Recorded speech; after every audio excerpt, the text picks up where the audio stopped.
जैसा कि last episode में हमने देखा कि हाओशान और उसके दोस्त शिपिंग करने के लिए अब यहाँ आ गए थे, लेकिन तभी वहाँ हान्यू आता है जो हाओशान के आगे झुककर कहता है कि चीफ पलादिन ने मुझे एक्सॉर्सिज्म पास लेकर कुछ चीजें निपटाने को कहा है, इसलिए अभी मैं आपके संग नहीं चल सकता। वो हाओशान को मास्टर कहकर पुकार रहा था, इसलिए हाओशान उसे समझाता है कि तुम एक नाइट हो और हम में से कोई भी मास्टर या सर्वेंट नहीं है। जाने से पहले तुम मेरे टीममेट से मिल लो। हान्यू मना करता है और कहता है कि मैं टीममेट से बैटलफील्ड में ही मिलूंगा, अभी के लिए मैं चलता हूँ। ये कहकर वो वहाँ से चला जाता है। हाओशान को थोड़ा बुरा तो लगता है, लेकिन वो क्या ही करे। इसलिए जब बाकी टीममेट्स उसके चले जाने के बाद पूछते हैं कि ये कौन है, तो हाओशान बताता है कि ये हान्यू है, हमारा 7 टीममेट। अब वहाँ तभी इस जगह का असिस्टेंट जो कि एक जानवर है वो आता है और उनको बताता है कि मैं तुम्हें शॉपिंग में असिस्ट करूंगा। ये यहाँ का गाइड है और ये इन्हें अंदर ले जाता है और बताता है कि डेमन हंटिंग टावर वो जगह है जहाँ कई सारे डेमन हंटिंग ग्रुप एक्टिवेट रहते हैं और यहाँ तुम्हें अलग अलग चीजें ट्रेड करने को मिल सकती हैं।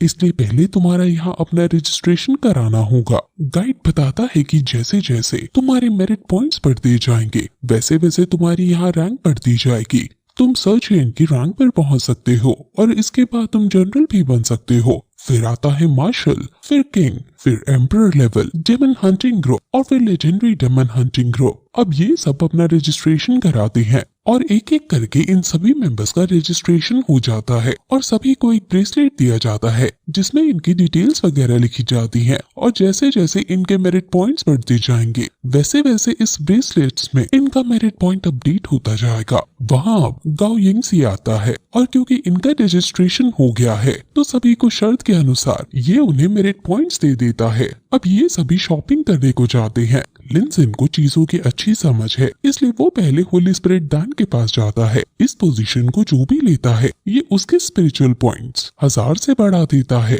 हाओशान को स्पिरिचुअल ऑरा के कार्ड्स दिखते हैं और जो भी इन्हें लेता है ये उसकी स्पिरिचुअल पावर को 30% बढ़ा देता है और हाओशान इसे लेने का डिसाइड करता है, लेकिन ये 1000 मेरिट्स का था इसलिए वो थोड़ा सा मायूस सा हो जाता है। लेकिन लिनसेन हाओशान के लिए इसे खरीद देता है क्योंकि वो अपनी इस टीम को सबसे स्ट्रॉन्ग बनाना चाहता है। ऐसे ही लिनसेन अपनी टीम मेंबर्स को अलग अलग चीजें खरीद देता है, जैसे वेपन स्ट्रेंथ स्टोन जो कि नाइट के वेपन की पावर 10% बढ़ा देता है। वो उन्हें रेस्टोरेशन मिरर भी देता है जो टूटी हुई चीज को जोड़ देता है, जिससे चेरी अपनी टूटे अम्ब्रेला को सही कर देती है। अब तभी चेरी को एक नेकलेस दिखता है, लेकिन वो 88,000 से भी ज्यादा का था और लिनसेन उसे कहता है कि ये तो हम अफोर्ड नहीं कर सकते। लेकिन तभी पीछे से यांग बैंगजाओ आकर चेरी से कहता है कि मैं तुम्हें ये खरीद कर दे देता हूँ। यांग बैंगजाओ बहुत रॉयल फैमिली से आता है, वो बहुत ज्यादा अमीर है, लेकिन तभी वहाँ उसका साथी आकर बताता है कि मैं जानता हूँ कि आप रॉयल फैमिली से हो, लेकिन यहाँ हर चीज मेरिट पॉइंट से खरीदी जाती है और इतनी मेरिट पॉइंट्स हमारे पास नहीं है। ये सुनकर चेरी उसको जीप दिखाकर वहाँ से चला जाता है कि बड़े आए मेरे लिए ये नेकलेस खरीदने वाले।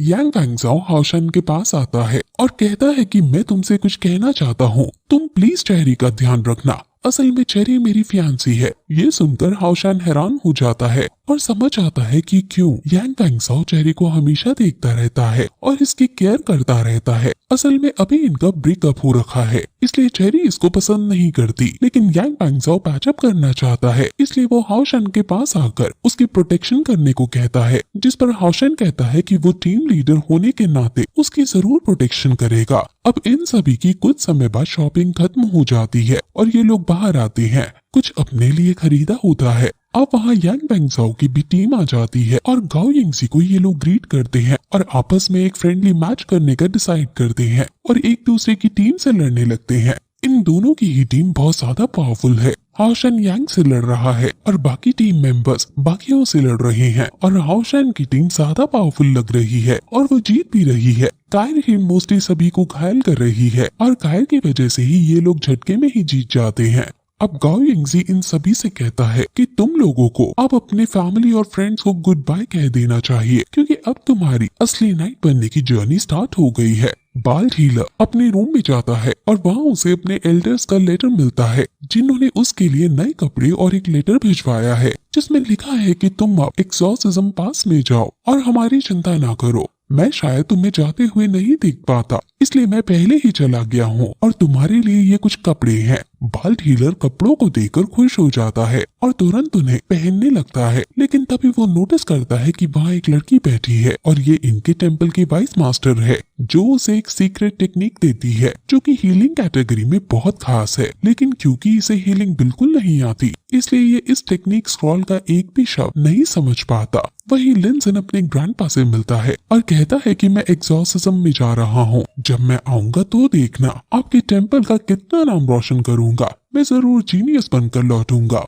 ग्रैंडपा उसके जाने से दुखी हैं, लेकिन उनको पता है कि ये एक रिस्पॉन्सिबल इंसान है और ये जरूर अपना रास्ता खोज ही लेगा। वही चेरी भी अपनी ग्रैंडमा से मिलती है, जो उसे प्यार में आकर बहुत ज्यादा केक खिला देती है और फिर उनको अलविदा कहकर वहाँ से चली जाती है। यांग बैंगजाओ भी अपने ग्रैंडपा से मिलता है और उसके ग्रैंडपा कहते हैं कि क्या तुम कॉन्फिडेंट हो खुद में कि तुम अपने गोल को अचीव कर पाओगे, जिस पर वो कहता है कि अगर इस कॉन्टिनेंट में केवल एक डाइविंग सील थ्रॉन भी बचा हो तभी वो उसे हासिल करेगा। वही लिंजन भी अब एल्डर फैटी को छोड़कर जा रही है, जिससे एल्डर फैटी काफी दुखी है। कायर भी अपने असासिन हॉल में आती है और जो उसके बॉडीगार्ड थे वो तो रो ही रहे हैं कि हमें आपकी बहुत ज्यादा याद आएगी, और वो बॉडीगार्ड्स आपस में बातें करते हैं कि हमें रोना या दुखी नहीं होना चाहिए क्योंकि एग्जॉर्सिज्म में तो इनका घर है, इनके मॉम डैड वहाँ पर रहते हैं। ये सुनकर कायर गुस्से में आ जाती है और कहती है कि आइंदा मेरे मॉम डैड का नाम मेरे सामने मत लेना।